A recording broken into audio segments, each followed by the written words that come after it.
I think this one has to go down as the most bizarre insect. When we were filming it in the field, it genuinely felt like it came out of the time of the dinosaurs. Of course, we are talking about the Trilobite Beetle from Borneo.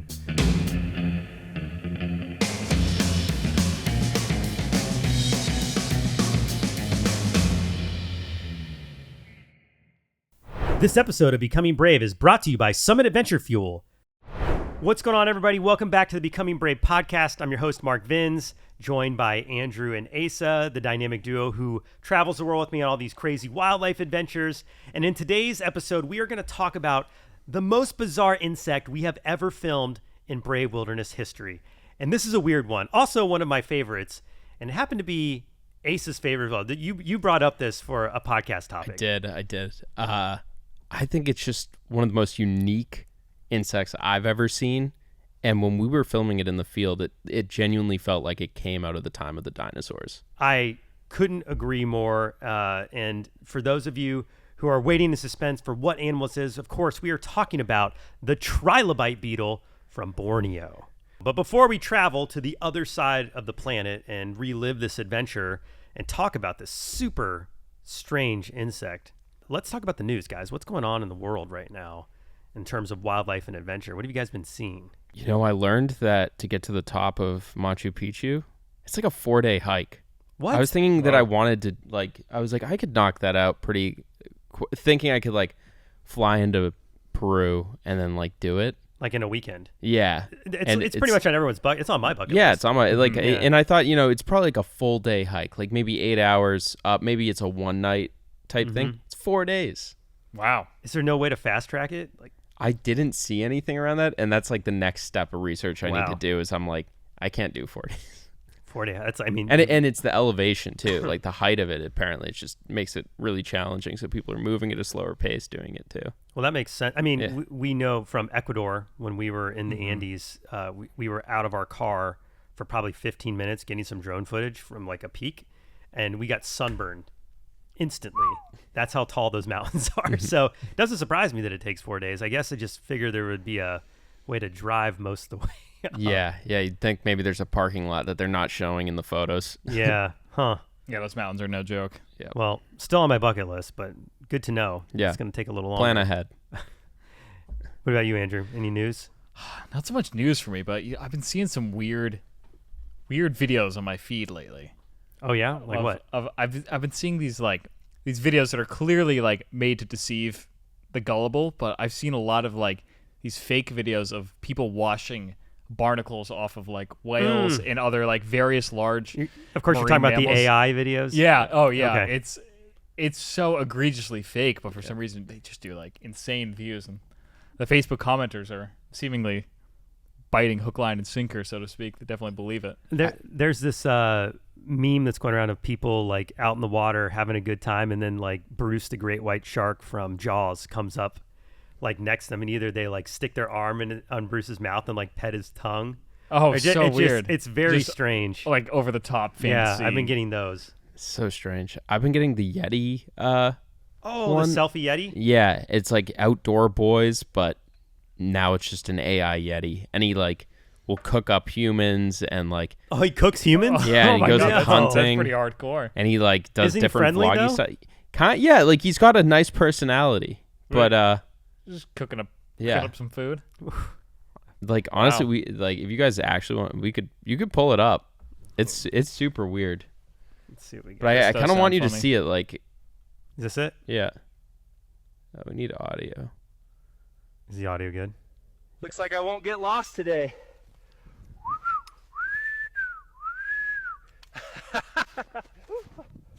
Always sharpen both ends. One for fishing. Totally a one ripoff for of Outdoor surprises Boys. in the Yeah. wild. I almost wonder if this Best isn't catch made of the by day. Outdoor Boys. Who needs who's fish making when you this? get treasure like this? Isn't that his Check voice it though? out. That is his voice.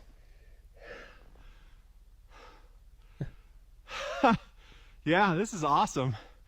No, that's not him. It's not No. different. I mean, Every it sounds snowbuddy very needs similar. A warm Yeah. hat. But look at the motion of everything is It's pretty really impressive. Good. It's really impressive. I mean, It's got the GoPro lens Yeah. distortion too on the sides of the frame. And that's just one example. They're getting pumped out like crazy. yeah. We've started to use AI as a tool in a lot of our videos. Like most recently, the tick bite video had some really clever AI. Yeah, like if you want to animate a tick quickly, like we could do it in After Effects, and it would take like 10x the speed, or 10 times as long. Yeah. Or we can just have a program help us out do it. It helps us make content faster for you guys. Yeah. But 100% generated. When you start generating the narrative with AI, The whole thing. it's so Yeah, strange. feels gross. Yeah. Feels dirty. I don't like this notion that's going around where people are talking about owning influencers. I really think that's really ick. Yeah. And I just don't like that idea at all. I think it's okay to say, hey, I want to create IP, or I want to, like, you can create a cartoon, or you can create, an animated mascot or something like that. But when you start talking about we're going to replace people and we don't need them anymore, that's super ick. I don't like that at all. Anyway, you see stuff like this and you could say like, hey, maybe this will be the new Pixar, but I still hope that it's not the new like Us. There should not be, like a podcast that looks like us. That's Not us. Not us, not Yeah. real people. I think that's a bad way to go. But It's hard, anyway, hard to say where the world's headed with it. yeah, I am seeing a lot of crazy stuff with AI generation. It'd be interesting to see the future developments, how they like mark that and make it obvious, because it's starting. Those lines are blurring. Yeah. It's not always that obvious, and that's for people who make content. So that's why it gets really wacky.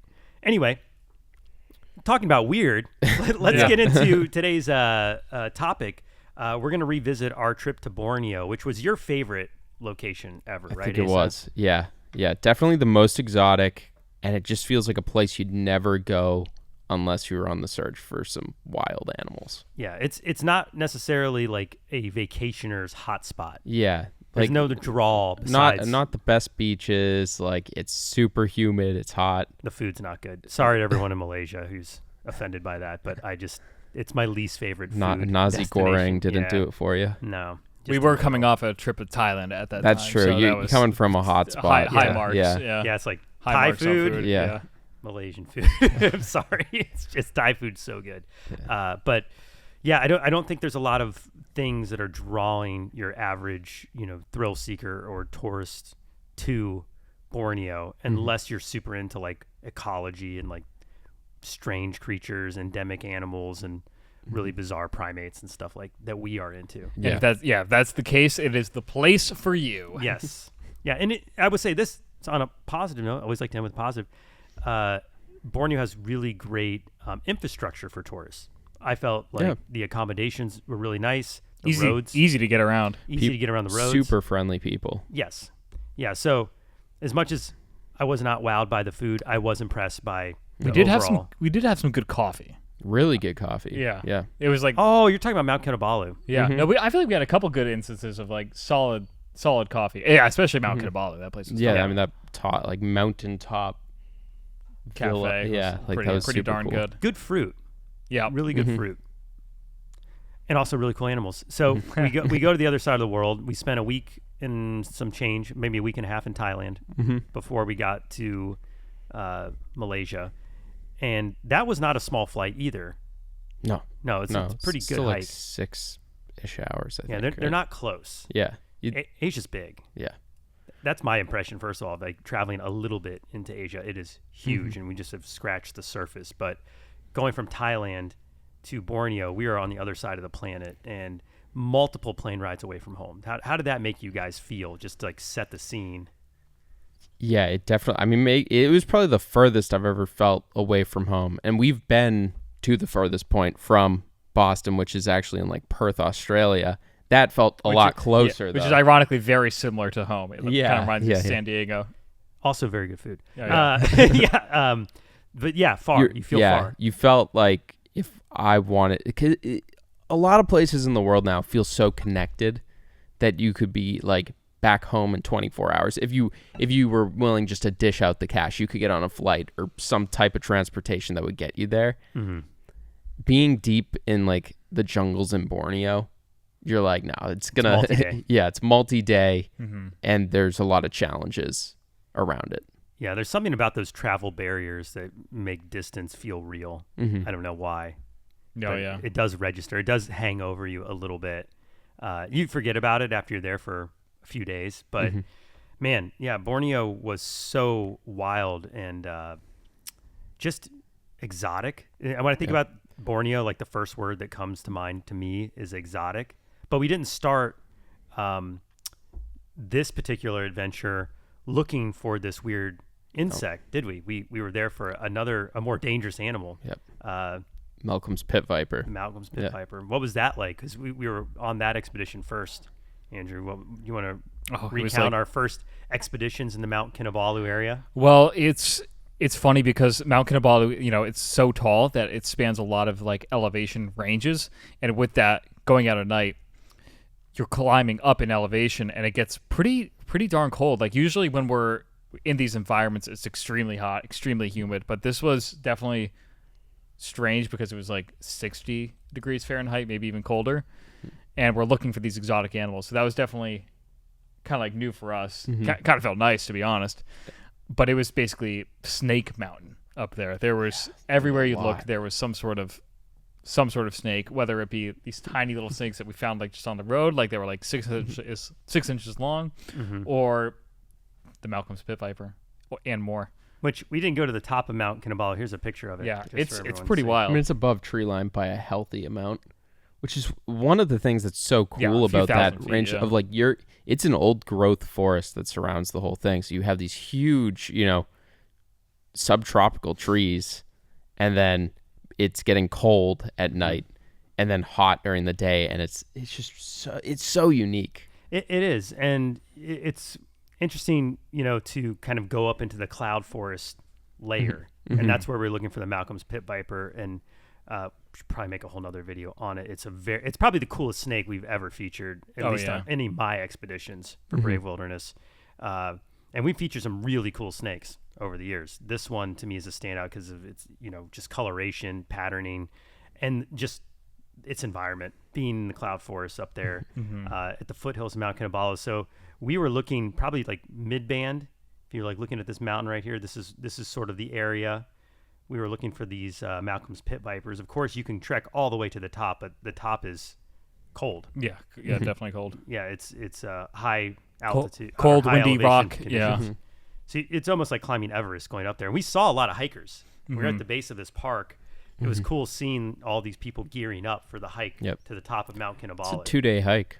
Yeah, apparently world famous for people who do, that extreme mountaineering. This is a really good practice mountain. People like to go here. Yeah, because it's a good hike, and then people will climb those individual spikes at the top. They'll do technical stuff up those and kind of practice. Yeah, that's it's really cool. It's about to practice that stuff apparently. Yeah, and again, very safe. Never felt like any kind of danger or weirdness about navigating the area. It was just a matter of getting yourself into the wilderness and then starting your search, which is where this podcast really hits the road, because we were looking for these Malcolm's pit vipers at night, but during the day, of course, we're scouting and we're looking for other things. And we found a Trilobite beetle, and it was crazy. You remember? I do. And it was on our list of things to keep an eye out for, but it was kind of a long shot one. And we had been hiking for 3 or 4 hours that specific day, up and down.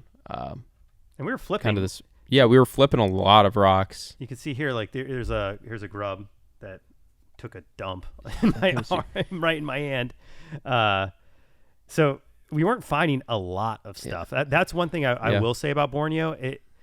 Unlike Costa Rica or maybe some places in Latin America where there's just an abundance of wildlife, you really have to look in Borneo. It just seems like the population density of creatures. Oh, that's a good shot. Creeping in the corner. The population density just isn't there, but the gems are hiding if you look hard enough. And it was kind of cool because looking around there, it's okay, whatever we find is we have never seen before. Yeah, it had a very much like a lottery kind of feel when we were looking around. Remember this millipede? Yeah. That's one of 2 millipedes that we found, which those are pretty big. The only other place I've seen millipedes that large would be in Africa. The shungalo. I mean, there were so many. Almost everything so there cool. had some giganticism to it. Like Island giganticism for sure. Oddly enough, though, this is not the one I remember. I remember this one. Yeah. I'm just skipping ahead a little bit here. This is the armored millipede, and the reason I remember this millipede is because it had that unique scent. It had because isn't it arsenic?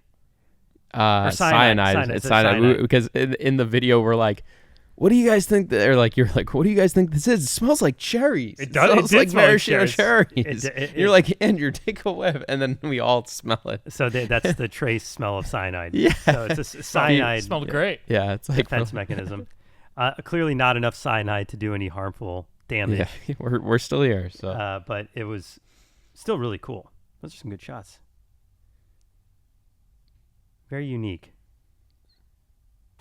Now we do have these millipedes in Latin America, so I'd seen some of these type of millipedes before. The armored. Mm-hmm. I'm sure this is a different species. It's not the same, mhm. quote unquote, but similar. But what we're about to show you, this Trilobite beetle, there's nothing like it. Yeah. Really nothing like it anywhere. You'd have to go to Asia. I know there are some variants of this insect all over East Asia, and I think maybe even Australia a little bit. We should look at the range here in a second. I'm curious what the range is, but the coolest ones are found in Borneo. So we're going up, and we're just, honest to goodness, scouting this. We're looking, in the video we say we're looking for the Trilobite beetle, but of course we filmed that. Yeah, bit that after part the of that fact. came after the fact. I mean, a lot of the searching was like before, but then you fill in those moments being like, we're looking specifically for this because now we know we had found it. But It's more for the adventure yeah, story element of it all. But we were just on this trail scouting, and then I saw it. I saw it sitting right there on that log. Look at that. There it is. That's the first sighting. And it isn't like popping out because they're not huge, right? They're only a couple inches long, but they're so weird. yeah. Nothing else looks like a Trilobite beetle. That orange color that orange too. Did Yeah, stick out a little bit. Like you'd have to be looking for it, but yeah.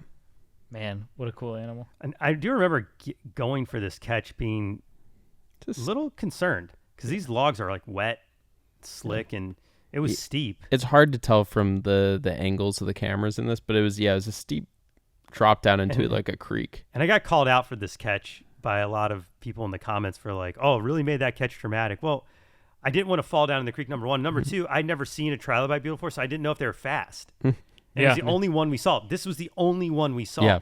Yeah. We thought we were gonna see more after because we found this like day 2 or something in this environment, and we were there for I think a full like 6 days. So we're like, oh, we'll definitely see more. Usually, if you find something early on, you think they're more common. You'll see it again. We did not see another Trilobite beetle the entire trip. So it's lucky we got this one. But they don't move super fast. So the dramatic catch is really just because I didn't know what I was working with until we had hands on it. They were very slow, as it turns out. Like, look at that. I mean, that's a good shot. So you can see why it gets its name, the Trilobite beetle. We should pull up a picture of a Trilobite. Actually, there's a comparison within this. Oh, within it? Is Yeah. there? Okay. Yeah, we'll do that. Let it Where? keep rolling. Gosh, I just love looking at this thing. So cool. It has like the tiny head. Yeah. It looks like a creature or character out of the Men in Black. Yeah, it does. yeah. That's what it reminded me of when I first was looking at it, because you see it and you think, oh, this top armored plate area is the head, but it's actually this right here. Tiny little head. The Trilobite beetle. And it is a beetle. These little black eyes. You can see how pumped we are. Turn on some sound here so we can hear. This is why I do what I do. This is what I love about making videos on Brave Wilderness, discovering creatures like the Trilobite beetle. Wow. And I want to make another note on that specific point. This is why I like doing what we do on Brave Wilderness. This is why I was so excited to start the Brave Wilderness brand in general, was to see really unique creatures that live around the world. I mean, of course, we've become famous for the Bite Sting Index, and a lot of people have become fans because of those videos, but it's videos like this that got me into making this content. Yeah. For sure. I still feel like they're a favorite on the inside of the company of like doing these types over the bite stings. They don't do the, 20, 30, 40 million views, but the appreciation factor within the walls of Brave Wilderness is off the charts. And, for a kid who grew up in Ohio like me, who was fascinated by salamanders and frogs and earthworms, I literally used to sit in my grandfather's backyard digging with the little, garden spade for earthworms and millipedes. This is like next level stuff for that kid. So like every time we film a video like this, it's like my inner kid comes out, and if my 10-year-old self could see me doing this, they would just their head would explode. So I just want to make that point of that, because sometimes I feel like people think we film these videos as as filler or just because we're there, and it's actually for me the reason I'm there. Earlier on this adventure, but it is not a millipede, and it gets its name because it looks like a trilobite, which of course trilobites have been extinct for hundreds of millions of years. Somewhere in here. And we only know them by their fossil remains at this point. Now, I've actually dug up trilobite fossils in Utah before that were over 500 million years old, and I have to say, those fossils really do look like the trilobite. So there's Pretty cool. kind of a blurred side by side. There you go. It's a little better. So you can see here, this is a trilobite, which a little fun fact about trilobites. They were the first animal that existed on the planet hundreds of millions of years ago that had complex eyes. Oh, cool. So, they weren't the first creature, but they were the one that had eyes, like complex eyes, like, modern creatures or animals have. So they do look a whole lot like the Trilobite beetle in the sense they have these segments. So you can see the segments on the Trilobite here, segments on the Trilobite beetle here. Now, they are not related. I want to make that clear. Yeah, that's a good distinction. There was a lot of people who had questions like, oh, is that a living Trilobite?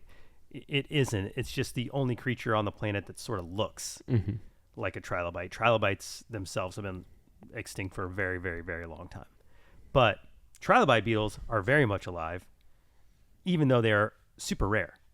They're not a common creature. You're not going to find this anywhere in the United States, and you're certainly not going to find it very easily if you go to places even where they live. Especially those upper body That's a much better comparison yeah. right there. Yeah, so you could see, I think it's like this domed head, seeing this. And the then, ridge. Yeah, all the it starts getting smaller as it goes down. And the exoskeleton of the Trilobite beetle does look like a living fossil. Yeah. If you ever thought you were looking at a living fossil, a Trilobite beetle will probably be as close as you can get. And what did you guys think? What was your first impression of seeing the Trilobite beetle? I was relieved that it was slow because we could get some great shots of it, And then they don't fly. Yeah. Oh, yeah. Then a whole other variable there. It was very fun. Actually, to they kind of do fly. We'll get to that in a second. Yeah. I thought like the filming of this one was super fun because we were like able to actually like put it on stuff and it wasn't like immediately running away. Like most of the things we film are fast. Yeah. Yeah. It's always fun to film like the turtle frogs and the stonefish and things that like sort of stay put for the cameras, especially when you're filming that macro shot that you're getting, like you're getting all these shots. I know from having that job myself that slower animals are better. The more unique and the slower they are, the better they are for the cameras. Yeah, it gives you a moment to actually think. You're not reacting. This is nearly a living version of an animal that looks like something super prehistoric. Right away, first glance, you're thinking millipede. Then This you is see how it still what slings its body fascinates me about along, watching and you're this like, animal man, move. They have is that some two kind of modes of motion. They worm? Is slink that some along. larva? It kind of looks like with a the back helgamite, like tail. we've seen along the streams in North Yeah, it America. did remind me of but it's helgamite. definitely not. And then you go to the tip of the head there, and you see that tiny Let's see that head again. I think we with got its beady little eyes and its two little antennas sticking out. Yeah, see a little head. But Tiniest just eye. just the fact that the movement, it has arms like a beetle, which it crawls with, and then it has this almost Sticky butt. caterpillar like appendage on the back. Sticky butt is exactly what it's like. Just so strange So in the weird. best ways. Yeah. And when we say weird, I just want everyone to be clear about this. Weird does not mean bad on Brave Wilderness. Weird is good. That's a word we like. Yeah, for sure. Yeah, weird, bizarre, exotic. These are all, for me, trigger words where I'm like, oh yeah, time to film. And Andrew, what were some of your first takeaways of just setting eyes on it? Was this the weirdest insect you'd ever seen? Oh, it's up there, man. It's always cool when something works out, like when it goes according to plan. Like this was definitely like we were out here looking for it, and we found it. Like it's always cool when in this line of very unpredictable work when something does come together, like a plan materializes. Yeah. I kind of got that payoff feeling from finding it. There's been a lot of, I don't want to call it luck, because a lot of it is knowing what to look for. But the last couple of years, like finding exactly what you're going out for. Yeah. And this is another one of those doesn't cases. work that way. We've had some animals we've had to go back 3, 4, 5 times before you find it. And anytime you're in a place that far away, like Borneo, you sort of know this. We're probably going to get to go to Borneo maybe twice. You know, we're not going to go to Borneo like 15 or 16 times like we have Costa Rica. So when you do find it, this is very important. When you do find what you're looking for, especially in a place far away like Borneo, it's ultra satisfying because you know you really got something. Now, this is what I was alluding to just a few moments ago with the fact that some of the trilobite beetles can fly, because the male trilobite beetle, which is pictured right here in the left-hand corner of the screen, does have wings and does fly and looks nothing like the female counterpart. And we go on to talk about it more in this episode, but it stumped scientists for years because they couldn't figure out what the male counterpart looked like for this species. Turns out totally different. Yeah, they thought maybe they were like reproducing asexually, or maybe there just was very, very few male population, but it actually took a scientist following around a female trilobite for days to try to witness the mating. And lo and behold, this firefly-looking insect flies down and mates with this crazy-looking trilobite insect. And yeah, you looking at these two side by side, you would not assume that those are a match, but they are. It's such a weird thing. Like that happens kind of pretty often in like the animal kingdom, especially like the insect world, of like the males being these like almost like one-off, like just like help to create the next like batch. Yeah, you see it a lot like in spiders and you know, even I'm trying to think, like there's even species of fish where the males are a lot smaller than the females. It's called sexual dimorphism. So it's like the difference between the males and the females. But this one is huge. Yeah. I mean, they look nothing like each other. They're not even the same color. Like a lot of times you'll see something like, oh, this one has a stinger, this one doesn't. Or in the case of the panda ant, this one has wings and this one doesn't. They have the same color patterns, same colorations. This is just whoosh, Totally different. Different worlds. Yeah, I think this one has to go down as the most bizarre insect in the history of brave wilderness. There are a couple close seconds that I would think of. Even in Thailand, we filmed the violin beetle. Oh, yeah. That was super unique as well, but not to this level. Yeah, I mean, like everything about this one, it's like a moving sculpture. They're super cool. And I'm glad they live in places like Borneo. It gives you a reason to want to go and explore these far-flung places around the planet, because otherwise, you know, if all this stuff lived in our backyard, I'm not sure even Brave Wilderness would have made it out to Borneo. And I'm super glad that this animal was one of the few that drew us to there. Definitely a highlight. And in terms of the rest of Borneo, do you guys have any other memories from that trip you'd like to share? I mean, this was after we wrapped our final videos of the trip. Our last video was actually the bearded pigs / proboscis monkeys, but right. We had one more day before our flight home, and we enjoyed it by going golfing. Yes, that's right. Which was a bizarre experience. I think this is the first trip we've ever had where we ended playing golf. Yeah. I was not mad about it, though. After spending 3 weeks between Thailand and Borneo in the jungles and in the mountains, it was nice to do something a little nice manicured landscape, a little more familiar. That's for our when final day. We showed up and we were going to rent clubs, which we did. And I forgot we kept about having this. to add insurances, different types. I mean, like club insurance, making sure you're not going to steal the clubs. Well, you should set the stage. It's not like golfing in America where you show up to your tee time and just play. Yeah. Yeah. There's a lot of regulations and rules. A lot of signing papers, Yes. like getting it figured out. We also, it was the clubhouse was like a pyramid in the center of like a 36 link course, Yeah, which is really bizarre looking. It was strange. It was like the Luxor, Yeah. except it was a sand color. Yeah. And then they had the Olympic-sized swimming pool outside that no one was swimming in. It was huge. Yeah, that was crazy. But yeah, we had to get bee insurance, Bee insurance. Yeah. which we thought was ridiculous. Yeah. At the time, I remember getting upset. I'm like, I cannot believe all of these They're trying to fleece Yeah. us. waivers and insurances. Because it had already been like 5 or 6 tack on costs. And it was like, Remember club insurance? yeah. In case we took the clubs, but we had caddies. They I know. make you have a caddy. Yep. I'm like, they work for you and they have the clubs. What are we gonna do? We're not even allowed to touch them. Yeah, except when you're swinging. Yep. But yeah, so we got this bee insurance, and what happened on the first hole? I think you hit a drive, and right off the tee box, immediately, like as it's flying through the air, like leaving, just a huge swarm of bees, like thousands of bees, like the cartoon image of like a ball of just Bees, like yeah. bees flying through the air Yeah. as like your ball like zipped by. Yeah, it was like a cloud. Yeah. It's like a black cloud of bees, and it was instant. Like was it was loud. Yeah. Yeah. And they were fast. Yeah. They were so quick. They are And moving. we just go, were those bees? Like, it's like, yeah. I guess we Guess got I got- that bee yeah. insurance because the bee insurance is actually for medical. Yeah. We found out. We thought we didn't understand it at all. Like, what if a golf ball hits a bee or something? We didn't know. Now the question is, who got hit in the past that made them add that as like a policy of like bee insurance? Well, you can be for sure. If we witness that on our one visit, it happens often. Yeah. Yeah. We actually played pretty well that day. Thought everyone played.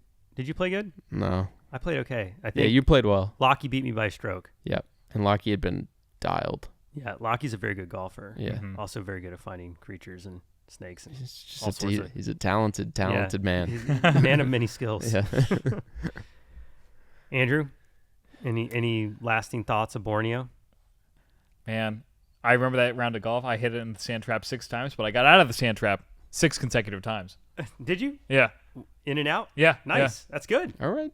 I ended up there a whole lot. But And this was only At that least was I like got your out. second time playing too, so it's well, it's nice with the Quick learn. wedge. You can just kind of jam it into Yeah. the ground and pop it up. yeah. Should we look at the comments on this video? Yeah, let's check it out. Shout some people out. Good summation of what we said earlier. Yeah.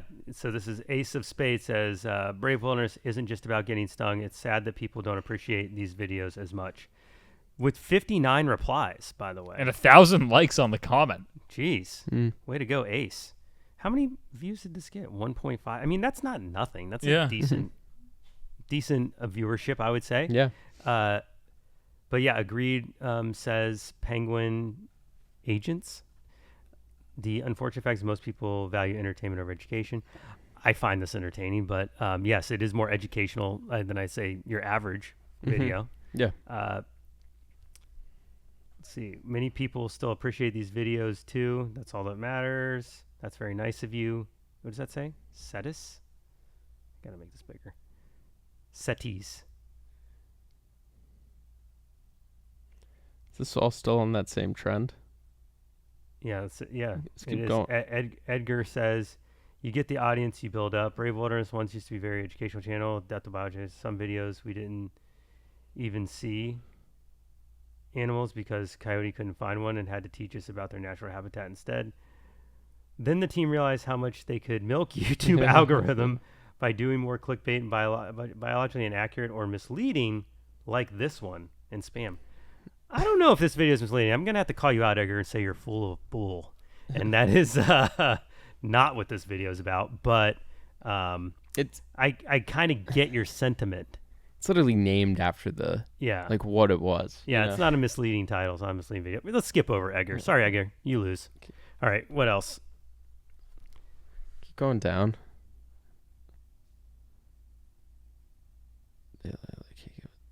Both the worm and the insect were using the toilet when you butted in. It was like, Yeah, hey. that's Oh, that's right. I that is got funny. Yeah. pooped on by the worm too. Oh yeah, that thing was slimy. There's a comment about the cyanide that Yeah, we're huffing. Yeah. Yeah. Players Auris That smell is either the jungle or the millipede's ultimate defense, cyanide. Some millipede species can produce cyanide, which we talked about. It smells like cherries or other fruit. Yep. It can or can't be harmful. I mean, yeah, I guess that's accurate. It might be harmful. It might not be harmful. But in this case, it wasn't. Oh, Jen said, Mark, the beetle was quite scary because until it was crawling around on your hand and could see its tiny little head in your eyes. It's a very strange beetle. And I could see her as a character in Star Wars. That's pretty good. Love the enthusiasm when you find different animals and tell us about them. I'm glad it's not just all about being stung. Thank you, Jen. Go tell that to Edgar. Sorry, I'm beating up on Edgar now. Poor Edgar. Too bad. All right. Hello, hi, says, this guy's absolute legend for not swearing or getting stung by literally almost anything. Yeah, my respect. From the Sting videos, I'm sure they got thrown into this one. Is where that came from. I see that from time to time. Like sometimes someone will go to make a comment, a video will end, and the comment will end up in the wrong video. Oh, I get what you're saying. Yeah. Yeah, like you watch the video and you're like, oh, I'm going to go comment, and then play next happens, and you're not realizing it. Yep.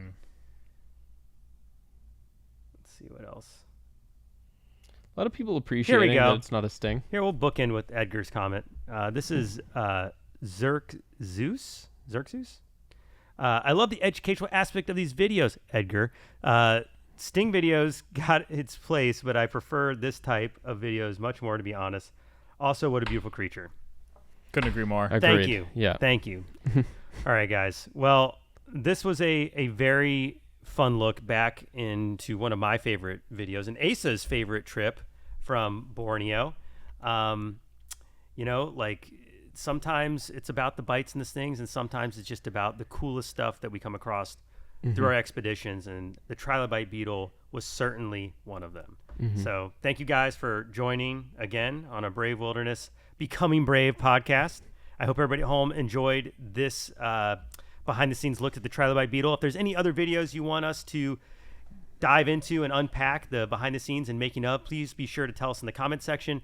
Make sure to also watch some of our other podcast episodes where we talk about survival stories, and let us know which of those you're preferring. And guys, thank you very much for joining again, and we will see you all next time on another Becoming Brave podcast.